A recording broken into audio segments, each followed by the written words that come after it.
Alrighty people, how are we today? Let's go ahead and continue on with inverse trig derivatives. In the first video I went ahead and I thought it was useful to go ahead and show you the long way of doing them and why inverse trig derivatives are introduced in the section on implicit differentiation. I wanted to show you, and I'll continue to every once in a while show you the long way of doing it. Because the bad thing about formulas is that formulas can be mixed up in your head and they can be forgotten. But if you have a firm understanding of implicit differentiation and how it is that I arrived at the formulas, you can reproduce those methods if you ever forget the formula or get mixed up or even start questioning whether you remember the formula correctly. So let's go ahead and actually jump in and do a couple of these. Let's go ahead and deal with f of x is equal to arcsecant of 2x. Now that ought to be a relatively simple one, okay? Now, we know that the, if you remember this from last time, we remember that the derivative formula for secant u, and this of course is u because it's not just x, it's a function of x, and when we use u, that is basically shorthand for some expression in terms of x. We know that this is going to be u prime over u times the derivative of u squared minus 1, okay? So how that corresponds to this is actually pretty straightforward. Okay, we go ahead and we put the derivative of u, which is of course 2, over 2x times the square root of 4x squared minus 1. Now, what we need to do from here is let's go ahead, since this is a little bit new to us, and let's go ahead and confirm that by doing this the long way. Okay? Like I said, I'm going to go ahead and every once in a while, I won't do it on every single one, but every once in a while I'll remind you of the long way so that when you get to a problem that you're just a little bit backwards or confused on, you don't just have one way to do it. You have multiple ways to do it. So in order to actually get it into a position where I can use implicit differentiation to actually accomplish this, I'm going to take y is equal to arcsecant of 2x. And I'm going to change it into secant y is equal to 2x. Now when I take the derivative of that, remember this has to be done implicitly and therefore there's going to be a y prime. I get secant y tangent y times y prime is equal to 2, okay? Because the derivative, of course, of 2x is just 2. So if I have y prime, and I want to take these two and push them off to the other side, to divide by secant is to multiply by cosine. But I'm going to go ahead and instead of putting y, I'm going to put the expression that I know is equivalent to y. And I'll go ahead and do it in the new school sort of shorter way so I can fit it a little bit easier. And when I take tangent to the other side, to divide by tangent is to multiply by cotangent. And of course, that is the same y expression. Okay, so I've skipped a step. I've divided by both sides and substituted in my expression for the variable y. Now remember that these two, they actually describe an angle measurement, which we will call alpha. Okay, looks like a nice place to go ahead and put my triangle up here. We'll call this alpha. And 2x is your ratio. Well, 2x is the ratio of 2x over 1, and the secant ratio is hypotenuse over opposite. So if this is 2x, then that is 1. Okay? And of course, when I'm going to go ahead and do the Pythagorean theorem, that other side winds up being 4x squared minus 1. Now I know that I'm looking for 2 cosine of alpha. Well, cosine of alpha just happens to be 1 over 2x. Okay?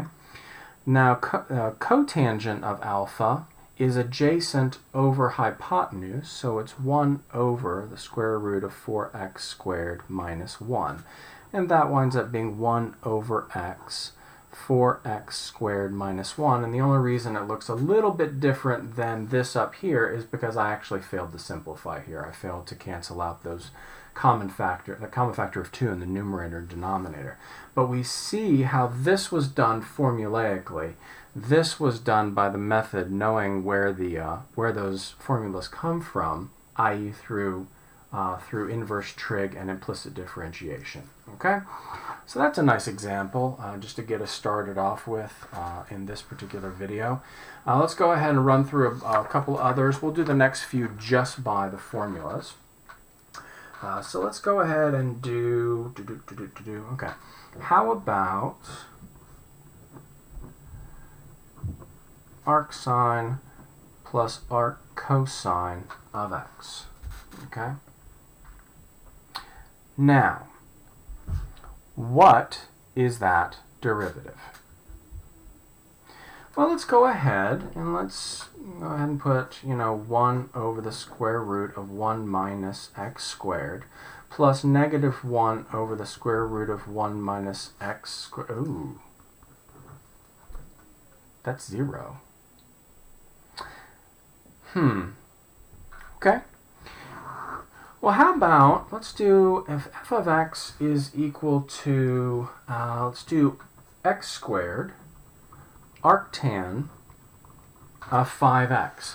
Now that takes what we were doing, and it actually, that takes what we were doing before and actually adds a layer of complexity on top of it, because what I need to do now is I need to do the inverse trig inside of, gosh, I'm totally stumbling over my words, inside of the product rule, okay? Now, could you do this by the old method? Could you do this by the implicit differentiation? Sure you could. You would have to basically change the f of x into y and then divide both sides by x squared and then take the tangent of both sides, right? But that's a really, really nasty quotient rule inside of trigonometric, on top of the fact that it's not just regular, it's implicit quotient rule. But you could, I mean, it's possible to do it that way, and then you would just have to solve for y prime. In fact, if I were still teaching you, I might actually put that on as a bonus, right, onto a test, because that's exactly what, I mean, you have all the skills necessary to actually accomplish that, and you have all of the skills necessary to go from here to here. It's a matter of do you have that sort of hunch, do you have that instinct to get to here, okay? And of course, those instincts and hunches only come with a familiarity with the material and all sorts of fun stuff like that. But let's go ahead and let's take the derivative, knowing that this is my u and this is my v. Okay, so let's take u, and I actually put u instead of what u stands for, u times v prime, which is 5 over 1 plus 25x squared, plus u prime times v. And that's it. I mean, it's really kind of underwhelming. You just have these two wildly different terms, right? And there's really nothing that you can do about it except for just sort of leave it like that. And that would be it. That would be your derivative. Let's go ahead and let's do another one, and let's try to mix it up, and let's try to bring in all of the other things that we have been doing up to this point. Can you tell that I'm tired? All right, let's go ahead and take the derivative of this, knowing that the derivative formula for inverse tangent of u is u prime over 1 plus u squared. Now, that means that if I have 1 plus e to the x squared, which is e to the 2x, all I have to do is put e to the x up top. and all of a sudden I have a sort of a rational-ish expression in terms of exponentials of a natural base.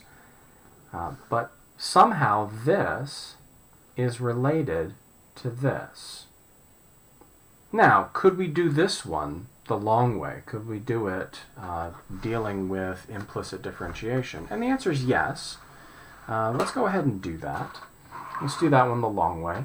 So we have y. Let's go ahead and just take it from here. Tangent y is equal to e to the x, which means that I have secant squared y times y prime is equal to e to the x, or y prime is equal to e to the x cosine of arctan e to the x, the whole thing of that squared. Now I just like doing it this way because the squaring is actually the last thing that you do once you do your inverse trig and simplify, okay? Now, your ratio, because remember this right here is an implied angle measurement, your ratio is e to the x over 1. So this right here is e to the 2x plus 1, okay? And that means that this is e to the x 1 over the square root of e to the 2x plus 1 squared, which, if you simplify by applying that squared to the denominator in order to get rid of that radical, and then plopping that e to the x up on top, that is identical to that. So just because this has a exponential as an angle measurement expression doesn't mean you can't do it the long way by implicit differentiation. So I mean, you know, the only reason, and I've seen this before, and this is a very natural thing, especially when you're not familiar with stuff and you're just learning it for the first time. You get to here, and you don't want to do it the long way because you kind of think, well, but it winds up being a lack of nerve. And I don't mean that in a bad way. The lack of nerve is very understandable, and the lack of nerve stems from the fact that it's just a lack of familiarity. But I'm here to tell you, yes, you can do it by this other method if you get to here and you forget this formula right here, okay? Now let's go ahead and do, let's do one more. Which one do we want to do? Okay. How about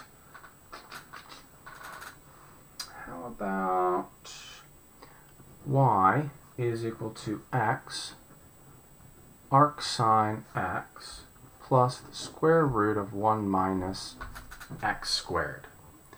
Now, those of you who are a little bit more familiar with some of these and have been doing your homework and have been paying attention, automatically know that something is probably going to cancel or combine because the derivative of arc sine has a denominator of root 1 minus x squared.